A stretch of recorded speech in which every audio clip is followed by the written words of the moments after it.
Ruth. Ruth 1. In the days when the judges ruled, there was a famine in the land, and a certain man of Bethlehem in Judah went to live in the country of Moab, he and his wife and 2 sons. The name of the man was Elimelech, and the name of his wife Naomi, and the names of his 2 sons were Mahlon and Chilion. They were Ephrathites from Bethlehem in Judah. They went into the country of Moab and remained there. But Elimelech, the husband of Naomi, died, and she was left with her 2 sons. These took Moabite wives. The name of the one was Orpah, and the name of the other Ruth. When they had lived there about 10 years, both Mahlon and Chilion also died, so that the woman was left without her 2 sons and her husband.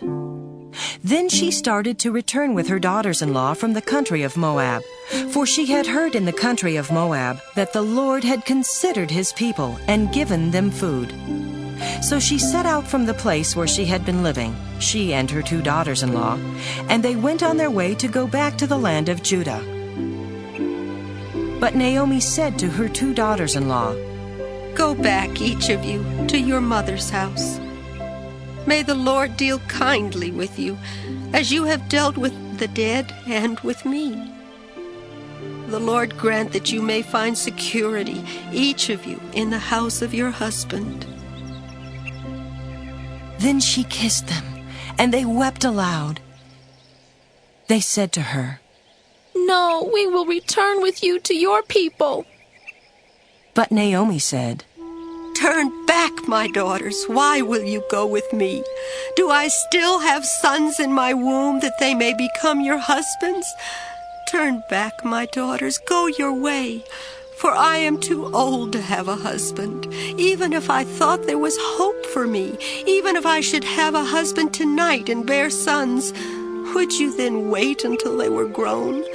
Would you then refrain from marrying?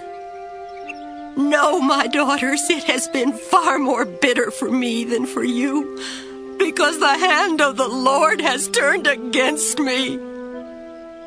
Then they wept aloud again. Orpah kissed her mother-in-law, but Ruth clung to her.